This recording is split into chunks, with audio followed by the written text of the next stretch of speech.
chapter 9. And he said unto them, Verily I say unto you, that there be some of them that stand here, which shall not taste of death till they have seen the kingdom of God come with power. And after 6 days Jesus taketh with him Peter, and James, and John, and leadeth them up into an high mountain apart by themselves. And he was transfigured before them.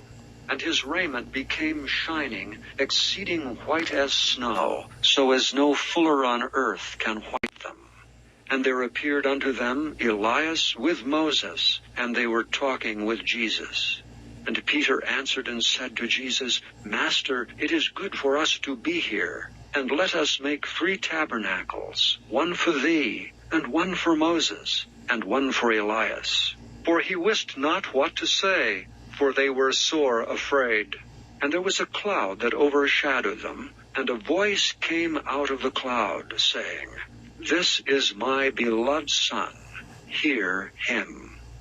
And suddenly, when they had looked round about, they saw no man any more, save Jesus only with themselves.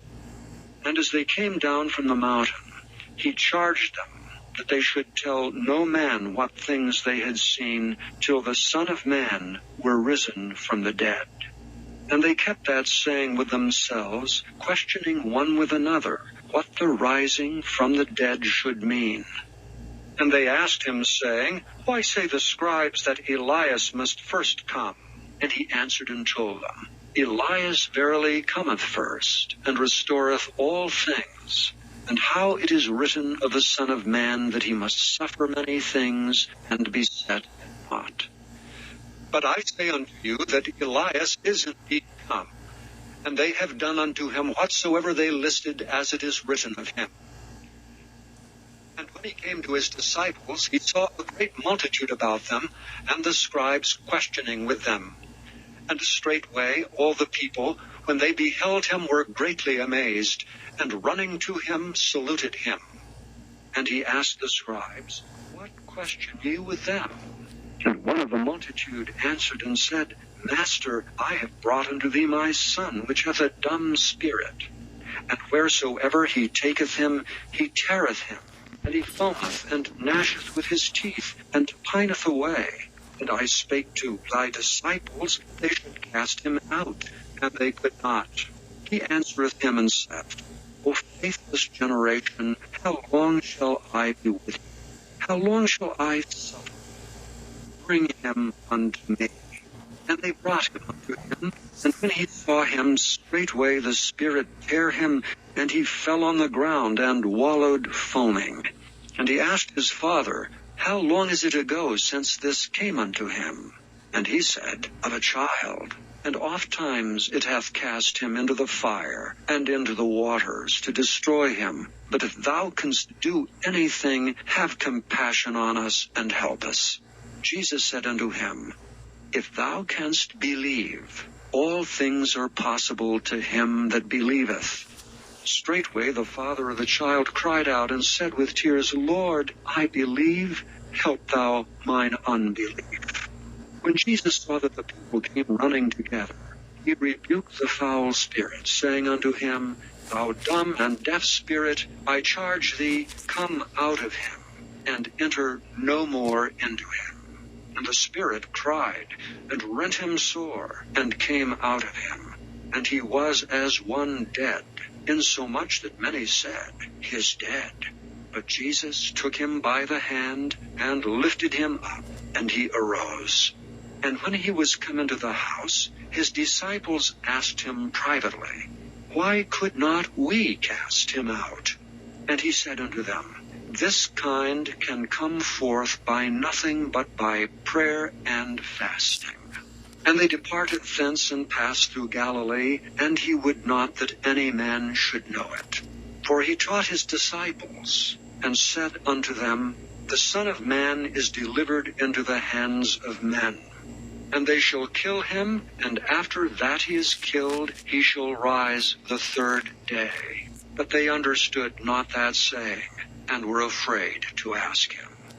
And he came to Capernaum, and being in the house, he asked them, "What was it that ye disputed among yourselves by the way?" But they held their peace. For by the way they had disputed among themselves who should be the greatest. And he sat down and called the 12, and saith unto them, If any man desire to be first, the same shall be last of all, and servant of all.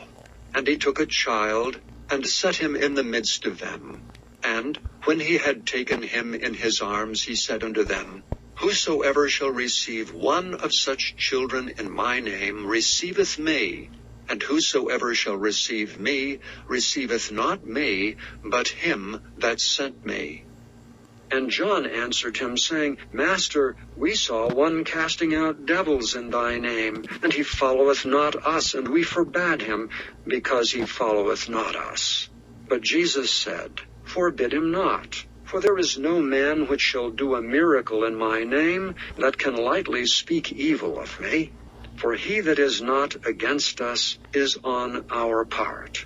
For whosoever shall give you a cup of water to drink in my name, because ye belong to Christ, verily I say unto you, he shall not lose his reward. And whosoever shall offend one of these little ones that believe in me, it is better for him that a millstone were hanged about his neck, and he were cast into the sea. And if thy hand offend thee, cut it off. It is better for thee to enter into life maimed, than having two hands to go into hell, into the fire that never shall be quenched, where their worm dieth not, and the fire is not quenched. And if thy foot offend thee, cut it off. It is better for thee to enter halt into life, than having 2 feet to be cast into hell, into the fire that never shall be quenched, where their worm dieth not, and the fire is not quenched. And if thine eye offend thee, pluck it out. It is better for thee to enter into the kingdom of God with 1 eye, than having 2 eyes to be cast into hell fire, where their worm dieth not, and the fire is not quenched. For every one shall be salted with fire, and every sacrifice shall be salted with salt. Salt is good, but if the salt have lost his saltness, wherewith will ye season it? Have salt in yourselves, and have peace one with another.